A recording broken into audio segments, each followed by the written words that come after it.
Se juzga a Crayola Tributín, conocido en el mundo fiscal como el Impuesto Nacional al Consumo, por presuntos abusos al bolsillo ciudadano. Comenzamos con la Fiscalía. Tiene la palabra. Tributín. Naciste con la Ley 1607 de 2012. Según el expediente, fuiste creado bajo la excusa de modernizar el sistema tributario. Pero lo que hiciste fue trasladar cargas económicas al consumidor final. Eres regresivo. Tus tarifas no distinguen entre ricos y pobres, y eso afecta al que menos tiene. Además, bajo tu disfraz de racionalización, escondes un apetito voraz por recaudo. La ley 1819-2016 te amplió el poder y lo extendiste a internet, datos móviles y bebidas azucaradas. ¿Y qué se logró? Más recaudo, sí, pero más desigualdad también. Gracias por su intervención, Crayola Fiscalina. Queda en acta la acusación inicial de la Fiscalía. Se concede el uso de la palabra al acusado Crayola Tributín para que ejerza su derecho a la defensa. Honorables Crayolas, yo no nací para opinar, sino para ordenar. Antes de mí el sistema era un caos. Impuestos dispersos, evasión galopante y sector como el de bares y restaurantes navegaban en la informalidad. Con mi nacimiento se logró mayor control, trazabilidad y alineación con los estándares internacionales. Sí, existo para recaudar, pero también para combatir la evasión, especialmente en sectores, en servicios que históricamente eluden el Estado. Y sí, me adapté con la tecnología, telefonía móvil, plataformas digitales. El país cambió y yo con él. Gracias, Crayola Tributín. A continuación escucharemos al primer testigo presentado por la Fiscalía. Secretaria, proceda con el llamado. Llamamos al primer testigo, don Germán. Soy padre de 3 niños. Voy al restaurante con mi familia y el 8% extra que pago por el impuesto lo siento. Y lo siento mucho. Además, con las bebidas azucaradas también prácticamente me castigan. No digo que no se cobre, pero que sea justo. A veces parezco que fuera el único que paga todo. Gracias por su testimonio. Se incorpora al expediente como evidencia del impacto social. Es entonces el turno de escuchar al testimonio solicitado por la defensa. Gracias, su crayolesa.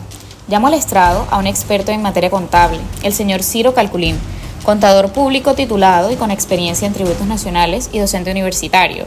Él nos explicará de manera clara cómo se liquida el impuesto nacional al consumo en un caso cotidiano. Podría ser un almuerzo en un restaurante. Muy buenas tardes, honorables crayolas y asistentes al juicio. Me corresponde explicar cómo se liquida el impuesto nacional al consumo, específicamente en el servicio de expendio de comidas y bebidas que está gravado con una tarifa del 8%. Sin embargo, deben tener en cuenta que no todos los productos están gravados por el mismo porcentaje. Esto depende de cada uno. Entonces, para que esta explicación sea la mejor posible, pondré un ejemplo práctico. Permiso, señor juez, para explicar en el tablero. Vamos a tomar como ejemplo un almuerzo que cuesta 25.000. Lo primero que debemos hacer es identificar la base gravable, que es el valor total del consumo antes del impuesto. Para este caso, entonces, serían los 25.000 pesos. En segundo lugar, debemos aplicar la tarifa del impuesto. Esta tarifa es del 8% tratándose de expendio de comidas y bebidas, lo que significa que al valor del almuerzo se le calcula el 8% para saber cuánto se debe pagar por concepto de impuesto. Entonces calculamos 25.000 por 8%, lo que es igual a 2.000 pesos. En tercer lugar, debemos sumar el impuesto al valor base. Entonces, sumamos 25.000 pesos más 2.000, lo que nos da un valor de 27.000. Como resultado final tendríamos como valor de base 25.000 pesos, como impuesto al consumo 2.000 y el total a pagar por el consumidor serían 27.000 pesos. Los 2.000 pesos corresponden al impuesto nacional al consumo. El restaurante debe declararlos y transferirlos a la DIAN. Es decir, esto es un impuesto indirecto, porque el cliente lo paga, pero el responsable legal de declararlo es el establecimiento. Hay que tener en cuenta que este procedimiento debe repetirse con cada factura. Y si el restaurante está obligado a facturar electrónicamente, el impuesto debe aparecer desglosado claramente. Gracias, contador. ¿Podría decirnos qué ocurre si ese impuesto no se liquida correctamente? Claro, si el restaurante omite declarar o pagar el impuesto, se expone a sanciones como el cierre del local por 3 días. Esto se encuentra estipulado en el artículo 657 del Estatuto Tributario. Y si hay apropiación indebida del recaudo, incluso, escúcheme bien, puede incluso enfrentarse a sanciones penales, como la prisión según el artículo 402 del Código Penal. Muchas gracias por su valiosa y detallada intervención, contador. Queda claro el proceso de liquidación. Se agradece su precisión, señor Calculín. Puede retirarse del estrado. Pasemos entonces a examinar la relación del INC con otros impuestos. Se concede el uso de la palabra al segundo testigo, el contador público cuadrículo. Yo soy contador público y aclaro que tributín no es ni renta ni IVA. Se parece más al IVA, sí, porque grava el consumo, pero es específico y no admite descontables. Tampoco es que se relacione con el impuesto de industria y comercio. El impuesto al consumo es nacional, como su nombre lo indica, impuesto nacional al consumo. El ICA es municipal, pero sí se acumulan. En un restaurante fácilmente pueden pagarse los 3. Gracias, testigo. Su testimonio técnico queda incorporado como parte ilustrativa del caso. Ahora pasamos al tema de las sanciones, una vez culminada la etapa de escucha de testigos crayolísticos. Concedo la palabra a la Fiscalía para que exponga sobre los sujetos del impuesto.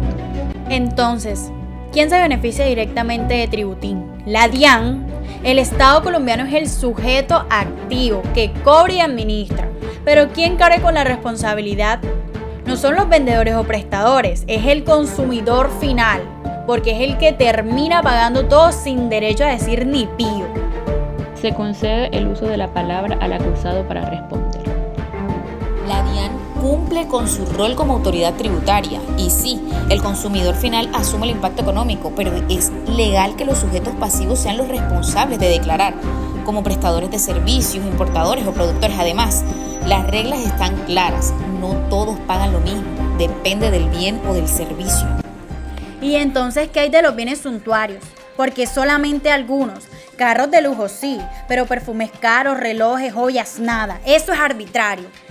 Fiscalina, no todo bien suntuario está grabado porque de eso depende de lo que el Congreso haya determinado. Yo no soy el legislador, pero sí incluyo bienes de consumo no esencial como lo son carros de alta gama, licores importados, cigarrillos, etc. Y cuando no se pagan estos impuestos, ahí caen enseguida las sanciones. Que la sanción tributaria te clausuran por 3 días si hay mora de más de 3 meses. Que la sanción penal y tienes prisión de 48 a 108 meses y multa si no se consigna lo recaudado. ¿Es esto justicia fiscal o un castigo desproporcionado? Concedo al acusado su derecho de contradicción. Las sanciones existen para garantizar el cumplimiento. No son invento mío, sino del legislador. Si no hay control, hay evasión. Y sin recaudo, no hay salud, ni educación, ni justicia.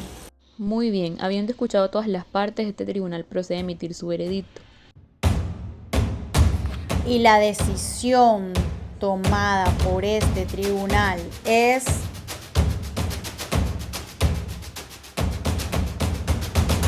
declarar a Crayola Tributín no culpable de abuso fiscal. Se levanta la sesión.